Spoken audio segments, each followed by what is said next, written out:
தீபிகா, அதிமுக பொதுச் செயலாளராக எடப்பாடி பழனிசாமி தேர்வு செய்யப்பட்டதை எதிர்த்து திண்டுக்கல்லைச் சேர்ந்த சூரியமூர்த்தி என்பவர் உரிமையியல் நீதிமன்றத்தில் தொடர்ந்த வழக்கு தள்ளுபடி செய்யப்பட்டிருக்கிறது. இது இபிஎஸ்க்கு சாதகமான தீர்ப்பாக பார்க்கப்படுகிறது.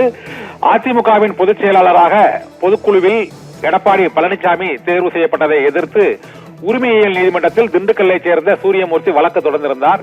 இந்த வழக்கை தள்ளுபடி செய்ய வேண்டும் என்று எடப்பாடி பழனிசாமி தரப்பு உயர்நீதிமன்றத்தில் மேல்முறையீடு செய்திருந்தது. இந்த மேல்முறையீட்டு மனுவை விசாரித்த சென்னை உயர்நீதிமன்றம் எடப்பாடி பழனிசாமிக்கு எதிராக உரிமையியல் நீதிமன்றத்தில் தொடரப்பட்ட வழக்கை தள்ளுபடி செய்து இன்று புதிய உத்தரவை பிறப்பித்திருக்கிறது. அதிமுகவின் உறுப்பினராக இல்லாத சூரியமூர்த்தி அதிமுகவின் உள்கட்சி பிரச்சனையில் அந்த கட்சியின் பொதுச் செயலாளராக தேர்வு